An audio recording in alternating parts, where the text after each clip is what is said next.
안녕하십니까. MBS 초대석 임정빈입니다. 지난 여름 한반도는 사상 최악의 폭염으로 몸살을 앓았습니다. 그런데 올 겨울 날씨도 심상치 않을 거라는 경고가 잇따르고 있습니다.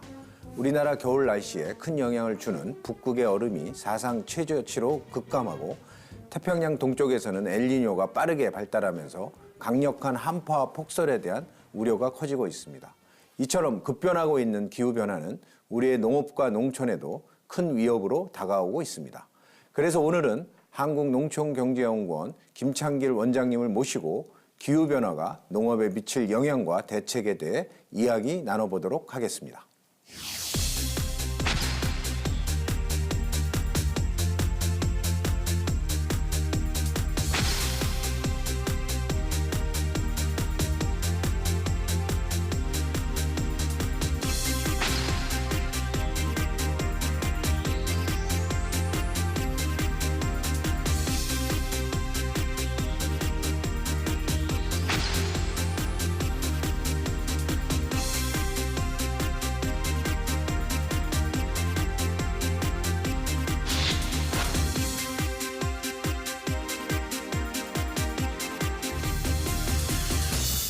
원장님 바쁘신데 나와주셔서 감사합니다. 네, 안녕하십니까.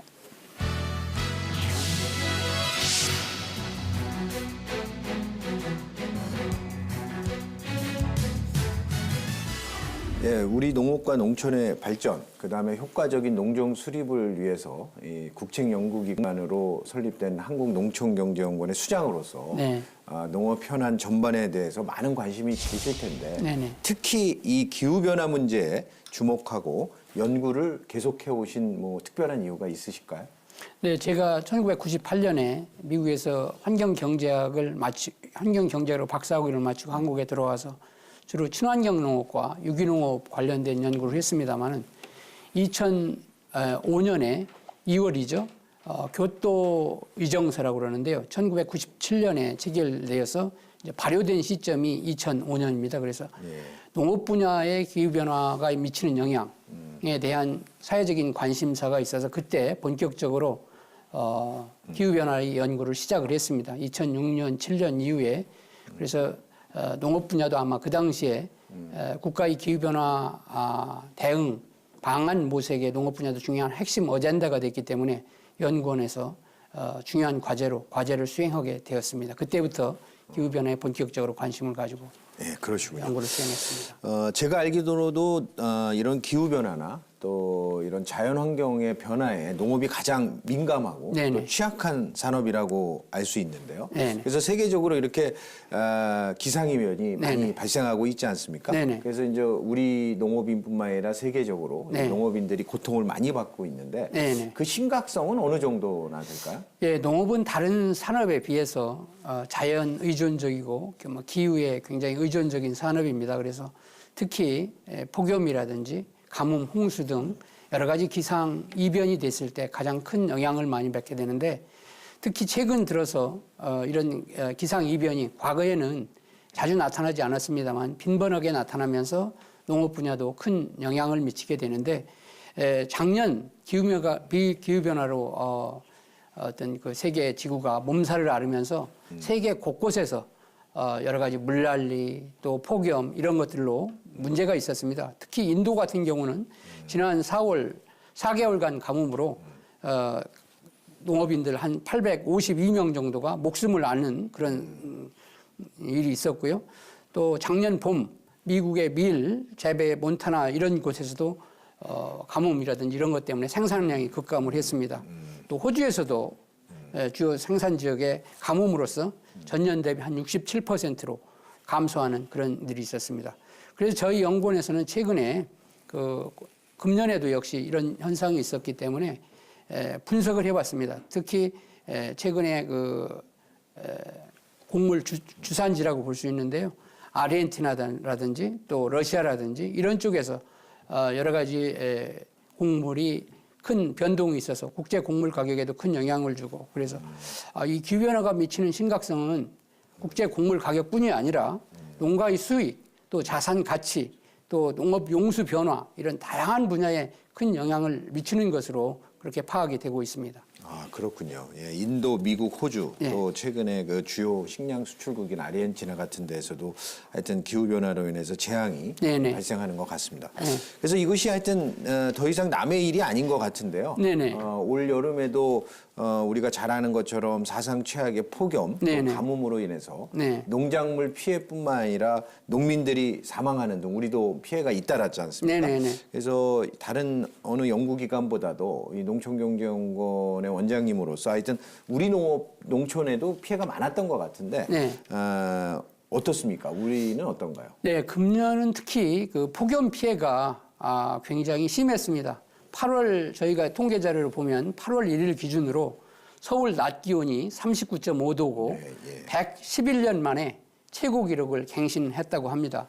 그래서 전국 폭염 일수라든지 또 열대야 일수가 평년보다도 굉장히 높은 수준에 있기 때문에 농업, 특히 농산물에도 큰 영향을 줬습니다.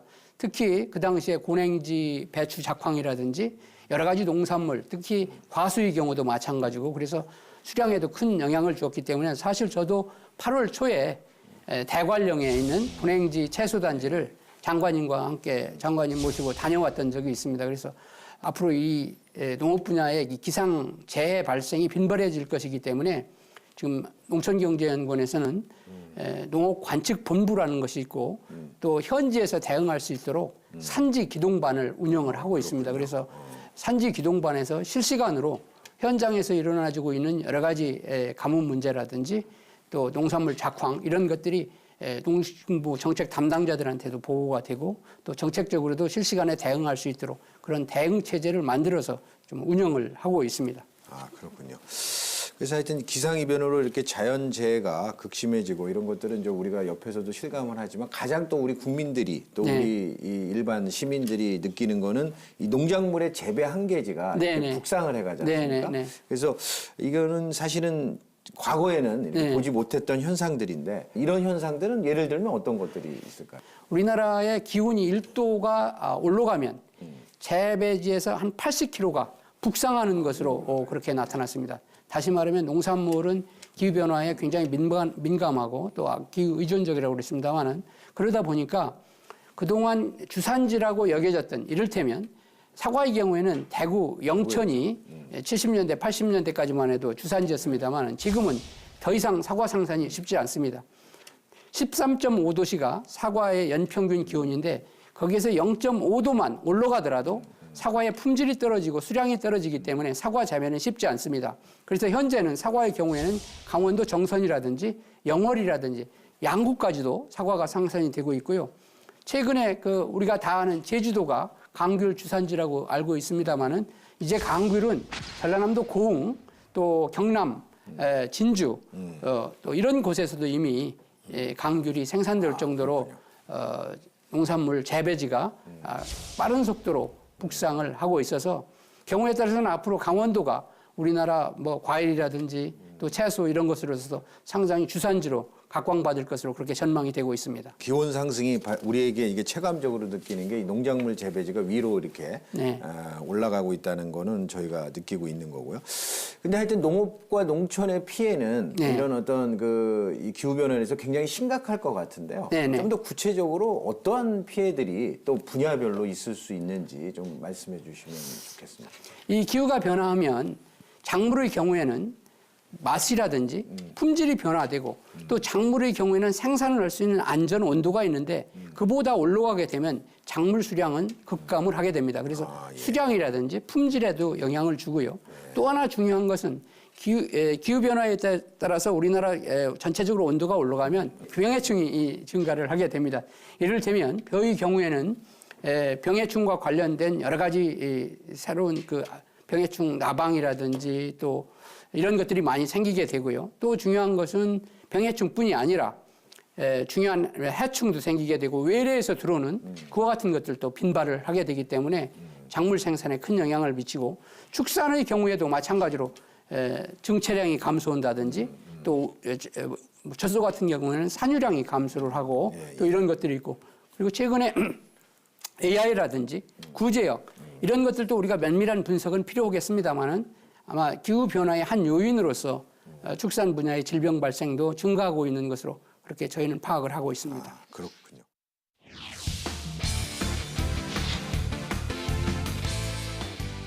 하여튼 기후 변화의 큰 영향의 첫 번째가 뭐 작물이든 축산이든 좀 수량, 네. 단위당 수확량이 줄어드는 거는 어떻게 보면 이게 식량 안보랑 예. 굉장히 연관가 맞습니다. 되는 거 아니겠어요? 예, 예, 그래서 예. 사실은 이 먹을거리에 대한 중요성은 뭐 아무리 강조해도 네, 네. 지나치지 않는데 이런 기후 변화 시대에서는 이 식량 안보를 위협하는 그런 요인들이 발생할 것 같지 않습니까? 네, 그래서 어느 정도일까요? 그러면 국제적으로나 또 국내적으로 이 어떻게 예측이 되고 있나요? 저희가 그 식량 기후 변화가 식량 공급에 미치는 영향에 대해 실증 분석을 저희 농촌경제연구원하고 농촌진흥청 및 유관기관하고 합동으로 연구를 한 적이 있습니다. 한 5년 전에 한 2, 3년 정도 의 과제로 수행했던 적이 있는데요. 그래서 모든 작물에 대해서는 파악하기는 쉽지 않고 쌀의 경우에는 자료가 많이 있기 때문에 우리가 분석을 했고요. 중요한 것은 또 이 기후변화가 앞으로 시나리오에 따라서 앞으로 기후변화를 적절하게 잘 대응을 하면 지금보다도 큰 영향을 미치지 않을 테고 또 기후변화가 뭐 잘 대응을 못하는 경우에는 시나리오에 따라서는 굉장히 비관적인 시나리오가 있을 수가 있는데요. 현재 추세가 지속되는 경우에는 쌀의 경우에는 현재의 자급률이 우리가 지금 100% 이상이고 최근에 외국까지 들어오면 한 85%, 90% 됩니다만 55%까지 자급률이 떨어지는 것으로 그렇게 한 2050년 정도가 되면 그래서 쌀의 경우도 우리가 상당히 수량이 감소하기 때문에 다른 뭐 쌀 외에도 콩이라든지 다른 작물도 분석을 했습니다만 자급률이 상당히 떨어지는 것으로 그렇게 나타나 있고요. 이와 같은 것은 우리나라뿐이 아니라 FAO 국제 식량 농업 기구인데요. 여기에서 2016년에 식량 농업 상황 보고서에 보니까 역시 2030년까지 3,500만에서 한 1억 2,100만 명 정도의 어떤 극빈층의 식량 기근 문제가 발생을 할 수 있고 또 2050년까지는 주요 작물의 생산량이 한 8에서 10%까지 감소할 것으로 우려가 돼서 앞으로 식량 문제는 기후변화에 따라서 우리나라뿐이 아니라 다른 여러 곡창지대도 똑같은 영향을 미치기 때문에 식량 안보 또는 아까 방금 전에 말씀하신 그런 식량 안보 문제가 더 심각하게 닥쳐질 것으로 그렇게 예측을 하고 있습니다. 사실 식량 안보에는 여러 가지 요소가 있는데요. 그중에 가장 중요한 것이 접근성입니다. 뭐 안정성 여러 가지가 있겠습니다만 그래서 우리가 쉽게 우리나라에서 생산되는 것은 이렇게 쉽게 접근할 수가 있겠습니다만 해외에서도 사올 수가 없다면 식량 안보는 정말 심각할 수가 있습니다. 그렇군요. 그래서 하여튼 우리나라의 핵심 식량 작물인 주곡인 쌀의 생산량도 2050년에는 현 추세가 그렇죠. 유지된다는 가정하에 하여튼 50%까지 떨어질 수 있고 국제적으로도 한 10% 내외로 식량 작물들의 그 수량이 떨어질 수 있다는 예측이 그렇습니다. 있거든요. 그러니까 중요한 건 아까 그 수입의 국내산이 자급이 50이라는 얘기는 수입을 50% 해오야 되는데 외국도 똑같이 이런 상황이기 때문에 우리가 식량을 경우에 따라서는 사오기가 힘든 상황이 될 수도 있다는 것이죠. 예. 특히 근데 우리의 농촌 현실을 보면 더욱 심각한 것 같습니다. 왜냐하면 저희가 고령농이 대부분이고 네네네. 또 농업 인구 수도 계속 나날이 줄고 있기 때문에 네. 다른 나라에 비해서도 하여튼 좀 더 식량 안보에 대한 또 식량 안보 위협에 대한 이런 경각심이 좀 더 높아야 될 것 같은데 그건 어떠? 사실 우리 농업 분야의 고령화는 굉장히 빠른 속도로 진행이 되고 있습니다. 지금 2017년에 65세 이상의 농촌에서 인구 비율이 45.2%를 차지하고 있고 또 최근에 농촌에서 젊은 인력들이 많이 줄어들고 있기 때문에 사실 이 기후변화에 선제적으로 대응하거나 또 기후변화 이런 여러 가지 기술들 또 앞으로 발전하게 될 4차 산업혁명에서의 ICT 융합기술 이런 것들이 농촌 현장에 이렇게 적용되기에는 많은 애로사항이 있습니다. 그래서 정부에서도 최근에 이 젊은 청년농 육성에 대해서 굉장히 관심을 가지고 있는데요. 역시 아무리 기술이 발전을 하더라도 또 농촌 현장에서 그 기술을 수용을 해야 기후변화 적응이든 또 기후변화 완화 기술이든 이와 같은 것들이 이루어질 수 있기 때문에 아마 교육과 함께 인력 양성 또는 이런 쪽에서의 기후변화에 대한 본격적인 어떤 교육, 훈련 이런 것들이 앞으로도 중요하리라고 생각을 하고 있습니다. 아, 그렇군요. 그리고 또 하나 더 중요한 것은 아마 식량 안보가 이제 국내 자급이나 또 해외 조달 능력이나 여러 네네. 가지가 이제 복합되는데 기후 변화가 일반적으로 자급률도 떨어뜨리고 해외 다른 주요 수출국들도 네네. 떨어뜨리니까 좀 심각하니까 네. 그래서 중요한 또 해결해야 될 과제가 생산성을 높이는 네네. 이런 그 기술을 네. 또 이런 대응책들을 마련하는 것 같은데 네. 그거에 대해서는 어떤가요? 이제 보통 이제 기후 변화는 두 가지 이제 기술이 있습니다만은 온실가스를 줄이는 기술도 있습니다만 방금 전에 교수님께서 말씀하신 기후 변화는 불가피한 현실이기 때문에 그걸 어떻게 잘 적응하느냐 하는 것들이 중요하죠. 네.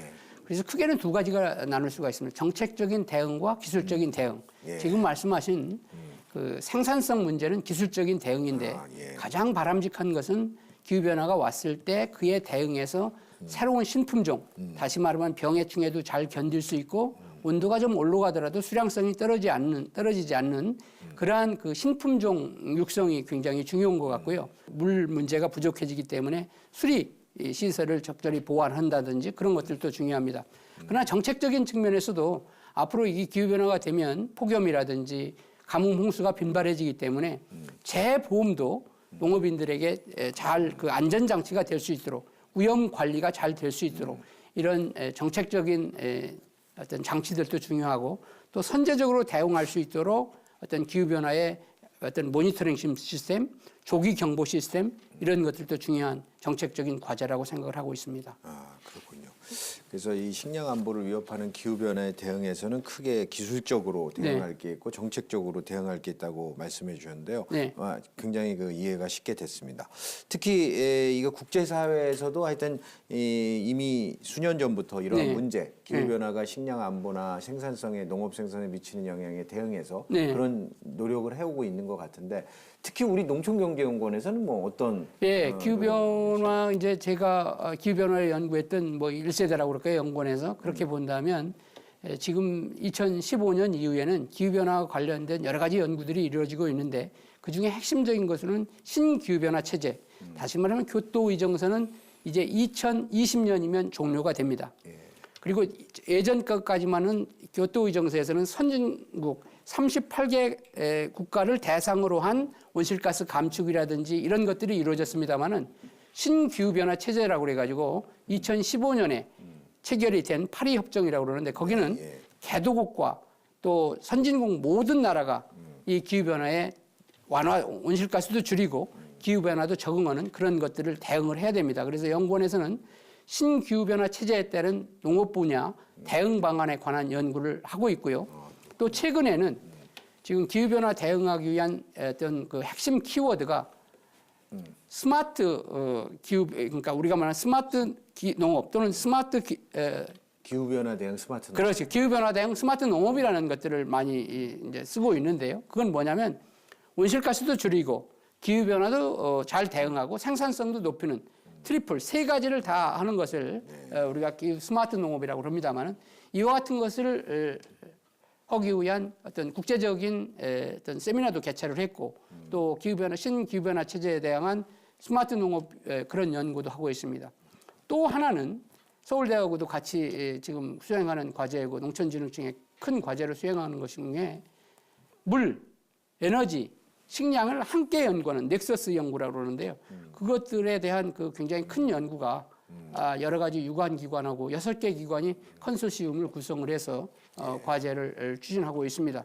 그래서 앞으로 이 기후변화와 관련된 것은 우리나라 국내적인 이슈뿐이 아니라 글로벌 이슈이기 때문에 OECD라든지 또 월드뱅크라든지 FAO라든지 이런 국제기구하고도 공동으로 추진할 그런 계획도 가지고 있습니다. 아, 그러시군요. 네. 하여튼 한국농촌경제연구원이 이 농업 부분에 어떤 부정적 영향을 줄여주기 위해서 하여튼 여러 가지로 네. 노력을 하시는 그 모습을 볼 수가 있었는데요. 온실가스를 줄이는 방법엔 또 완화 대책이라는 게 네. 있지 않습니까? 예. 그 완화 대책과 관련돼서는 이제 적합한 그 품종 개발, 그러니까 이 기후 변화에 적합한 품종 개발이나 또 영농법, 영농 기법 이런 것, 그 농업계의 그 어떤 적응 대책도 좀 필요한 것 같은데요.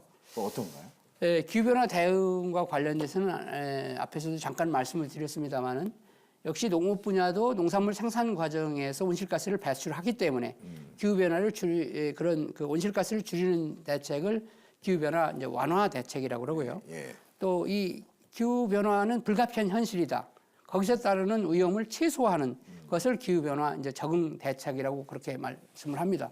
그래서 앞에서 좀 부분적으로 말씀을 드렸습니다만은 이 완화 대책이라는 경우는 온실가스를 줄이는 거기 때문에 이를테면 벼농사의 경우에 물 관계라고 그러잖아요. 그 간단 관계라고 그래가지고 물 관계만 자르더라도 온실가스를 30%까지 줄일 수 있는 그런 것들이 있고요. 토양 관리만 잘하더라도 또 온실가스를 줄일 수 있는 그러한 것들이 많이 있습니다. 또 유기농산물을 재배하는 경우도 토양에서 이렇게 온실가스를 이렇게 이산화탄소를 격리할 수 있는 그런 효과가 있기 때문에 또 유기농산물도 관리 효과가 있습니다.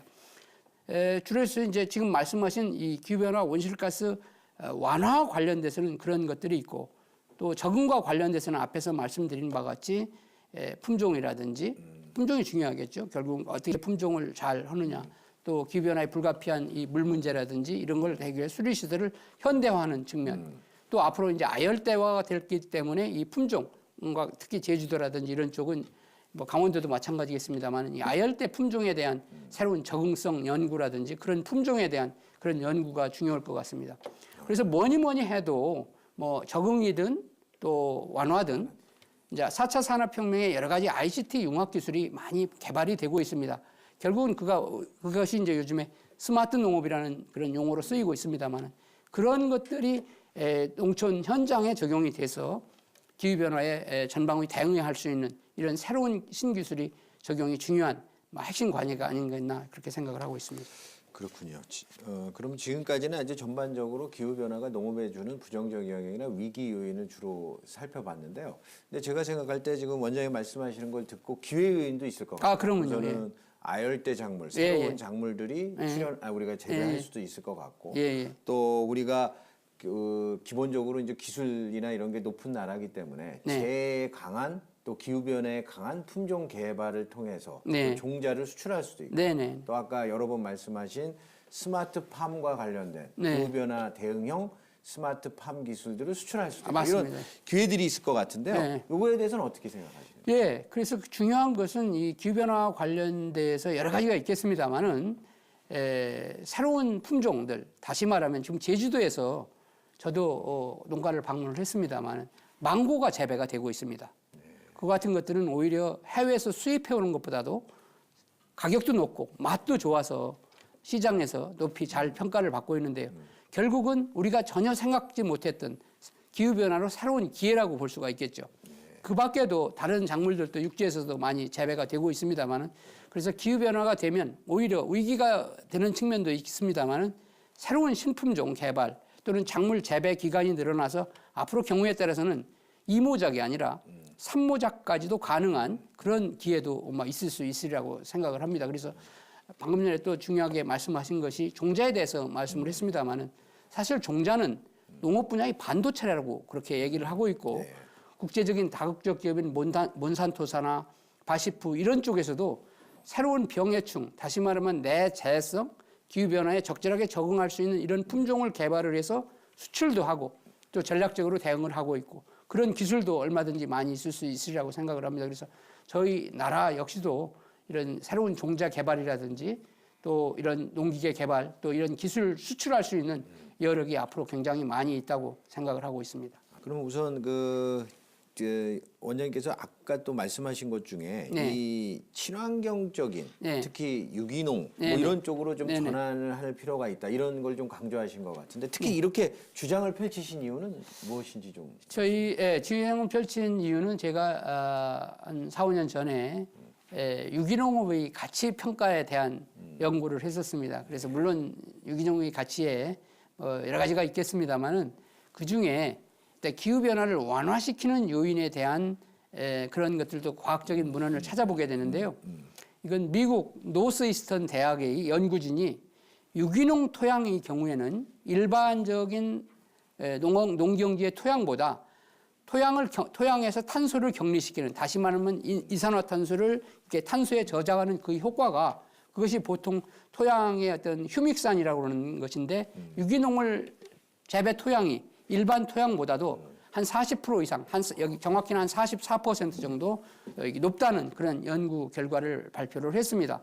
다시 말하면 관행농법에 비해서 유기농업을 실천을 하면 여러 가지 다른 효과도 있겠습니다만은 이 기후 변화에 대해서 오히려 농경지 토양의 기후 변화를 이렇게 탄소 격리를 통해서 기후 변화를 줄이는 탄소를 저장할 수 있는 그런 효과까지도 있기 때문에 유기농업의 효과에 대해서 뭐 여러 가지 중요성도 있겠습니다. 기후 변화가 되면 상당히 안전한 먹거리도 중요하겠습니다만 이 기후 변화에 대응하는 중요한 농법도 하나로도 우리가 평가받을 수 있겠다 이렇게 생각을 하고 있습니다. 그렇군요.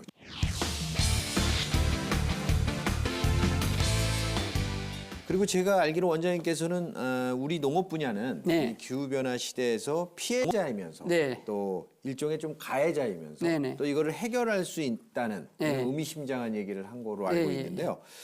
지금 이야기들도 좀 그런 연장선에 있는 것 같은데 좀 더 구체적으로 네, 좀 말씀을 얘기를 드리겠습니다. 해주시죠. 사실 기후변화는 온실가스를 발생하는 그런 효과가 그런 영향이 있습니다. 다시 말하면 전체 우리나라 온실가스 배출에서 차지하는 비중은 한 2.5% 정도밖에 되질 않습니다만은 이를테면 벼농사에서 발생하는 또 밭에 화학비료, 질소비료를 쓰는 경우에 발생하는 그런 경우가 있고 그래서 전반적으로 경종 분야에서 발생하는 것이 한 60% 그리고 이제 반추가축이라고 소라든지 이런 반추가축의 소화 과정에서 발생하는 그런 온실가스가 있습니다. 그래서 그와 같은 것들을 축산 분야에서 보면 한 40% 이렇게 해서 농업 분야에서도 전체적인 포션은 작지만 전체적인 비중은 작지만 온실가스를 발출하는 그런 영향이 있습니다. 그건 뭐냐면 기후변화의 가해자의 역할을 한 그런 측면이 있고 그런데 이 농업 분야는 기후변화의 영향 아까 제가 수량 앞으로 기후변화가 되면 이산화탄소가 늘어나서 이제 온난화가 되고 기후변화가 돼서 온도가 올라가면 수량도 떨어지고 또 질적으로도 떨어지는 그런 피해자의 입장도 될 수가 있다고 말씀을 드렸잖아요. 그건 피해자 측면입니다. 근데 해결자 측면이라는 것은 농경지의 토양을 잘 관리, 아까 유기농업에 대해서 말씀을 드렸습니다마는 생산을 하면서도 이 토양을 잘 관리를 하게 되면 오히려 기후변화의 온실가스를 줄이는 그런 효과가 있습니다. 이와 같은 것들은 미국에서 이제 굉장히 큰 역할을 하고 미국은 굉장히 농경지가 넓잖아요. 그리고 소일 컨저베이션 프로그램, 토양 보존 유보 프로그램이라는 것들이 있는데 이걸 통해서 미국의 경우에도 온실가스를 저장해서 농업 분야가 이를테면 탄소를 줄이는 그런 효과로서 그러니까 기후변화 해결자로서 농업의 역할을 굉장히 강조를 많이 하고 있는데요. 그래서 농업 분야는 이 세 가지가 피해자도 되고 또 가해자도 되고 해결자도 될 수 있는 그래서 궁극적으로는 앞으로 이 해결자가 될 수 있는 이런 역할들 그런 것들에 대한 연구라든지 또 지원이라든지 이런 것들도 중요한 과제라고 생각을 하고 있습니다. 그럼 원장님 말씀한 해결자라는 게 그냥 언뜻 생각난 게 최근에 우리가 강조하는 농업 농촌의 공익적 가치 중요하습니다. 기능, 이거와 또 연계가 될 수 그러면요. 있겠네요. 농업 분야에 여러 가지 기능이 있겠습니다만은 뭐 홍수 조절도 있고 전통 문화 유지도 있고 여러 가지가 있겠습니다만은 이 기후 변화를 해결할 수 있는 해결자 기능, 토양 관리를 어떻게 잘 하느냐에 따라서 토양에 장기간 이산화탄소를 포집할 수 있는 걸 보통 우리가 토양 격리라는 soil sequestration이라는 전문 용어를 쓰고 있습니다만은 농업 분야는 이런 기능이 있기 때문에 이걸 잘 활용하느냐에 따라서는 해결자의 역할도 톡톡히 할 수가 있습니다. 그리고 이제 농촌경제연구원이 하여튼 그 농업 분야의 기후 변화 시대에 대응해서 하여튼 농촌진흥청이나 또 주요 대학들과도 같이 연구하고 이런 얘기는 말씀을 많이 해주셨지 않습니까? 네네. 그 외에도 제가 듣기로 얼마 전에 이 에이펙 기후 센터와 네. 양해각서를 체결해서 향후 공동 연구도 하고 공동 대응을 하겠다 이런 것도 진행한 걸 알고 있는데요. 뭐 어떤 좀 더 구체적으로 말씀드리겠습니다. 에이펙 기후 센터는 부산 해운대에 위치해 있고요. 우리나라 부산에서 에이펙 회의가 열린 이후에 우리나라가 이제 에이펙의 핵심 국가로서 에이펙의 국가들의 어떤 기후 변화에 선제적으로 대응할 수 있는 어떤 과학적인 근거 자료를 제시해주고 또 그걸 기초로 해서 그 나라들이 효과적으로 대응할 수 있게 하기 위해서 설립된 센터입니다. 그래서 저희가 작년에 에이펙 기후센터하고 MOU를 체결하고 그 이후에 에이펙 국가들의 농업 분야에 미치는 어떤 경제적인 영향 분석 또 과학적인 영향 분석은 에이펙의 기후 관련된 과학자들이 많이 있기 때문에 함께 연구를 하고 있고요. 대표적인 국가로 저희가 라오스의 경우의 사례에 대해서 지금 연구를 해서 실제적으로 라오스의 어떤 기후변화, 농업 분야 영향 분석, 그 대응과 관련돼서 제시를 하고 있습니다. 또 하나는 이 이후에 후속적인 연구는 제가 방금 전에 말씀드린 기후 스마트 농업에 대해서 이런 에이펙 국가에 어떻게 적용할 것이냐 하는 그런 연구 과제를 지금 수행을 하고 있습니다. 그래서 이 과제가 또 잘 종료가 돼서 성공적으로 이루어지게 되면 에이펙 국가의 기후 스마트 농업의 정책 수립에 굉장히 유용한 자료로 활용될 수 있도록 어떤 분석적인 결과를 제시하게 될 것으로 그렇게 기대를 하고 있습니다. 아, 그렇군요. 네. 그래서 아시아 태평양 지역에도 도움을 주는 그런 연구가 되겠네요. 특히 라오스 같은 개도국에게요. 그리고 앞서도 말씀을 좀 해주셨는데 이러니까 국제적으로 이제 거스를 수 없는 이런 기후 변화의 시대에서 국제사회가 이제 공동으로 이제 노력하자, 또 열심히 뭔가 대응하자 이런 걸 아까 신기후 체제라고 말씀하셨는데 좀 더 그걸 좀 구체적으로 말씀드리겠습니다. 보통 우리가 시청자들이 많이 알고 계시는 교토 의정서라는 것이 있습니다. 이 교토 의정서는 2005년 2월에 공식적으로 발효가 돼서 이 시효 기간은 2020년 말까지입니다. 그래서 여기에는 선진국, 제가 그 선진국에는 여러 가지 국가가 있겠습니다만 선진국 38개 국가, 우리나라는 여기에 포함되지 않습니다. 이 38개 국가가 자기 국가적으로 이렇게 할당된 또는 국가적으로 목표로 하는 온실가스를 줄여야 의무적으로 줄여야 하는 그러한 것이 있고요. 그러면 앞으로 2020년 후에는 어떻게 할 것이냐 하는 것들을 논의한 것이 2015년에 12월이죠. 파리에서 심층적인 기후변화 모든 국가들이 논의를 해서 새로운 파리 협정이라는 것을 발효를 했고, 그래서 새롭게 기후변화 체제에 대응해서 모든 국가들이 거기에는 선진국뿐이 아니라 개도국 포함해서 195개 국가가 모두 참여를 하게 됩니다. 그렇다 보면 이것을 파리협정보다는 새로운 기후변화 체제다, 그래서 신기후변화 체제다 이렇게 얘기를 하고 있습니다. 우리가 그 신기후변화 체제 그 전에도 우리는 2030년까지 온실가스를 35.7% BAU라고 그래가지고 보통 평상시 대비 그렇게 이미 국제사회에 공헌을 한 바가 있습니다만, 그래서 우리나라도 이제는 온실가스를 줄이고 또 이 신기후변화 체제는 온실가스를 줄이는 것뿐만 아니라 온실가스에 적응하는, 온실가스가 아니라 기후변화에 적응하는 그런 것들도 우리가 하게 돼 있고요. 또 하나는 매 5년마다 국가적으로 그 자기의 목표치를 제출을 하면 그걸 검증하는 그런 절차도 따르게 됩니다. 그래서 앞으로 이 신기후변화 체제에는 좀 더 우리가 전략적이고 좀 더 기후변화에 효과적으로 대응할 수 있는 국가적인 대책들이 마련돼서 추진돼야만 하는 중요한 시점이라고 이렇게 말씀드릴 수 있겠습니다. 근데 제가 궁금한 게 그럼 신기후변화 체제에 앞서 말씀하신 것처럼 세계 195개국 대부분의 국가가 다 포함이 되죠. 들어갔는데 이런 어떤 거기서 합의된 약속이라는 것이 어떤 구속력, 법적 구속력이 좀 있나요? 사실 그와 관련돼서 파리 협정에서 굉장히 많은 논의가 있었습니다만은 사실 법적 구속력까지는 가지를 못했습니다. 사실 국제 여러 가지 규범들이 있겠습니다만은 그럼 그걸 안 지키면 국제적으로 꼭 이렇게 뭡니까 우리가 뭘 페널티가 있고 그런 건 아니고 우리가 국제사회의 일원이기 때문에 국가에서 의무적으로 할당되거나 아니면 그걸 제시한 목표는 제시되는 것이 좋습니다. 사실 그와 같은 것에 대해서도 앞으로 많은 논의가 있겠고 또 최근에 기후변화 탈퇴한 미국의 입장도 있어서 국제사회에서 많은 앞으로도 심층적인 논의가 있을 것으로 그렇게 생각을 하고 있습니다. 하여튼 기후변화 문제는 현재도 이렇게 눈앞에 닥친 문제지만 하여튼 미래에는 하여튼 더 큰 문제이기 때문에 아마도 이런 그 신기후변화 체제도 만들어지고 국제사회가 공동으로 노력을 하는 것 같은데요. 그래서 앞으로가 문제인데 그 우리 농업과 또 우리 국가 전체에도 큰 영향을 미칠 이런 기후변화의 시대에 우리가 어떻게 준비를 하고 대응할 것인지 하여튼 오랜 시간 동안 이 분야를 또 전문적으로 연구해 주신 원장님께서 좀 한 말씀 해주시죠. 네, 신기후변화 체제가 시작되면서 기후변화는 시작이 아니고 끝이 아니고 시작이다 하는 것들이 많은 세간에 이렇게 오르내리기도 했습니다만은 기후변화의 중요한 것들은 여러 가지가 있을 것 같아요.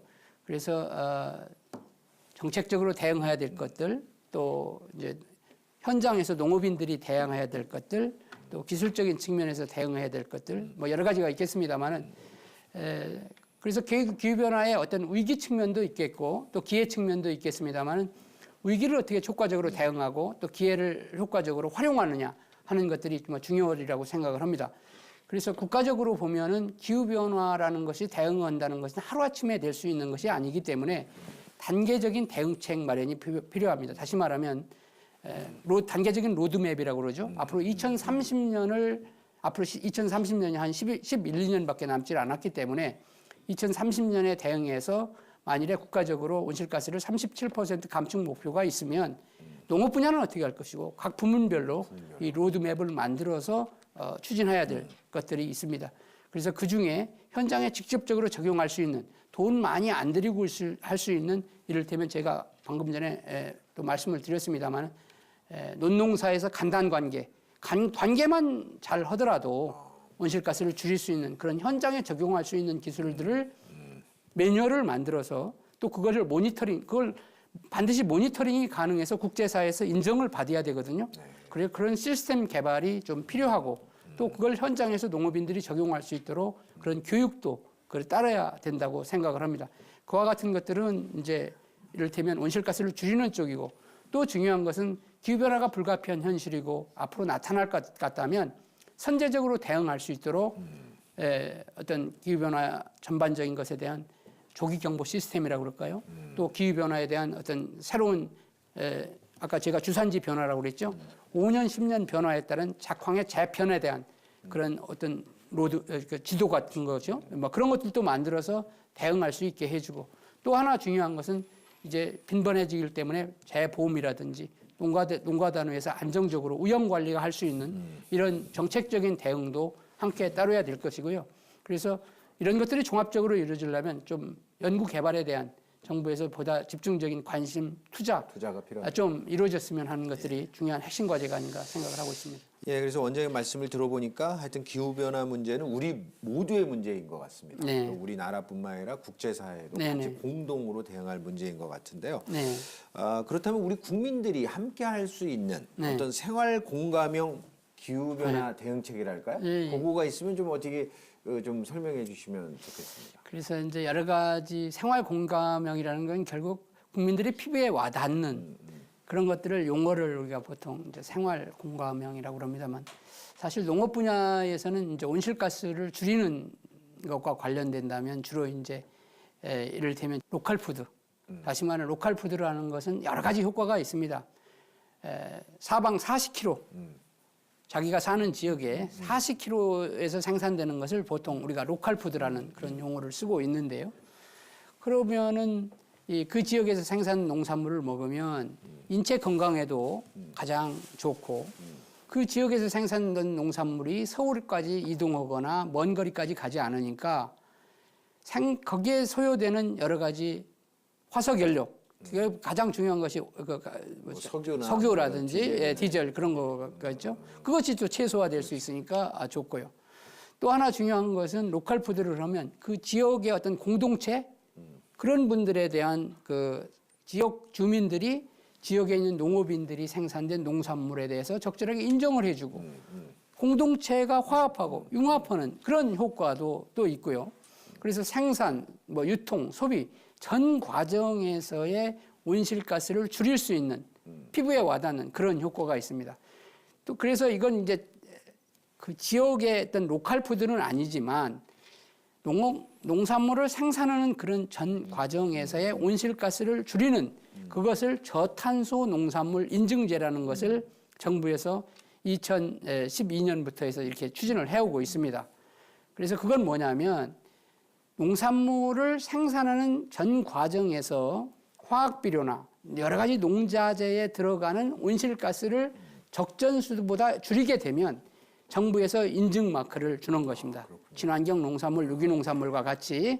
그러면 그걸 본 소비자가 시장에 가서 이것은 저탄소 농산물이네 하고 더 많이 사주면 농업인들은 그게 유인책이 돼서 앞으로 농산물을 생산할 때 현재는 많은 농업인들이 거기에 참여를 하지 않습니다. 유기농 농업을 한다든지 친환경 농업을 한다든지 갭을 한다든지 소수의 농가들만이 저탄소 농산물 인증제에 참여를 하지만 소비자들이 저탄소 농산물의 그 효과라든지 인증을 알고 좀 더 시장 가격보다는 좀 더 높은 가격을 주더라도 그걸 소비를 해주면 온실가스도 줄이고 또 소비자들이 실제적으로 윤리적인 소비도 이루어질 수 있기 때문에 여러 가지 측면에서 생활 건강형 기후변화 대응책이 될 수가 있습니다.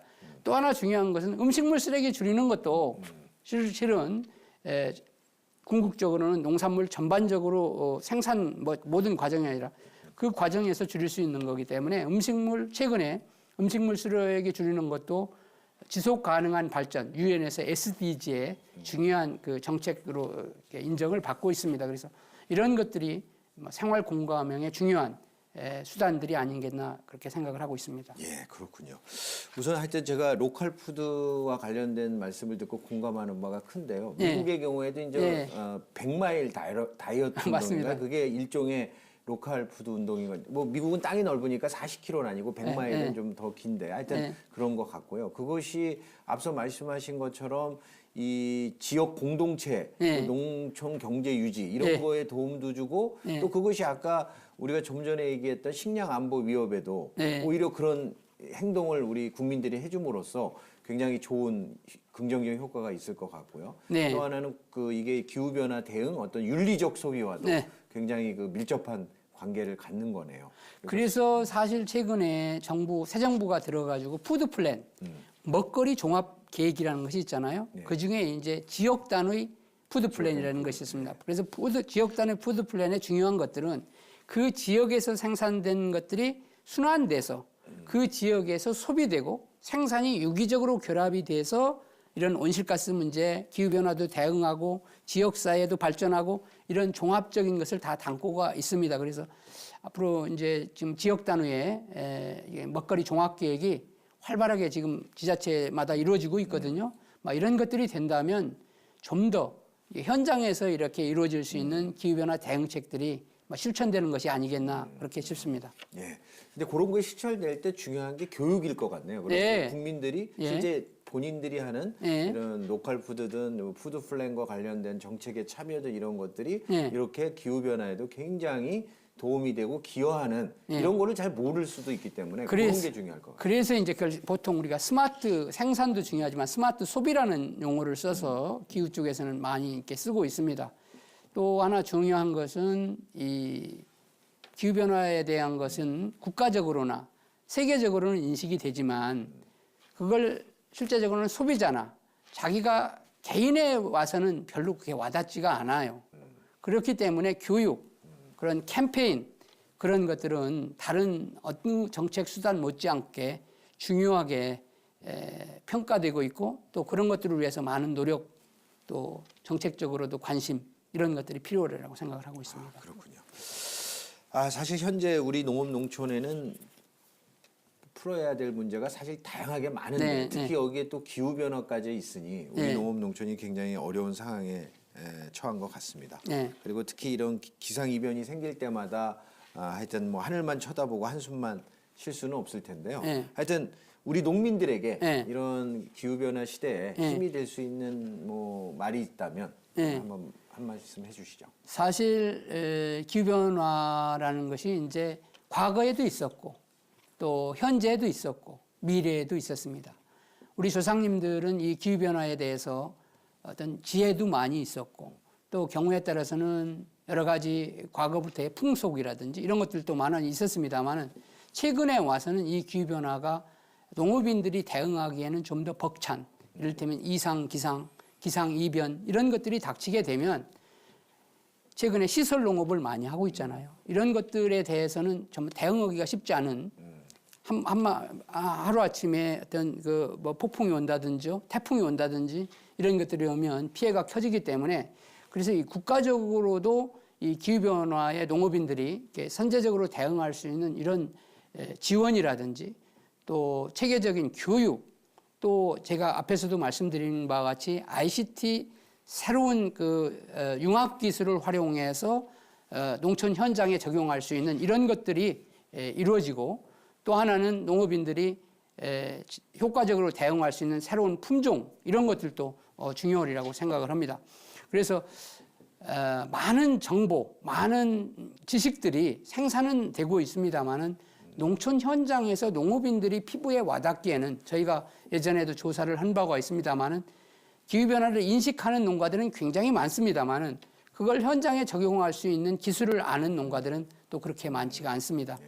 이와 같은 것들은 그 책임이 관련된 주체, 정부도 책임이 있고 연구기관도 책임이 있고 또 그거 기술을 개발해서 보급하는 농촌진흥청이라든지 농업기술센터 이런 관련 주체들의 그 새로운 책임 인식 또 그거를 위한 어떤 협업 이런 것들이 굉장히 중요하리라고 생각을 하고요.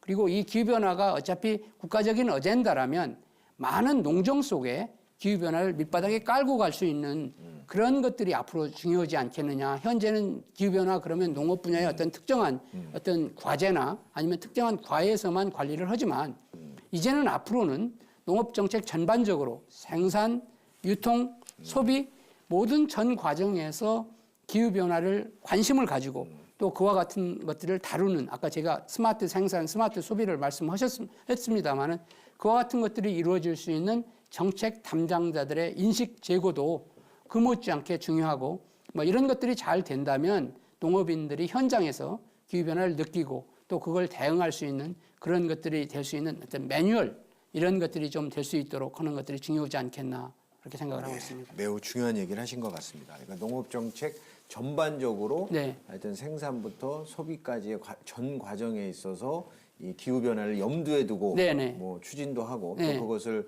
우리 농민이나 소비자들에게도 인식시키고 네네. 이런 것들이 굉장히 중요한 과정인 것 같습니다. 오늘 나와주셔서 대단히 감사합니다. 감사합니다.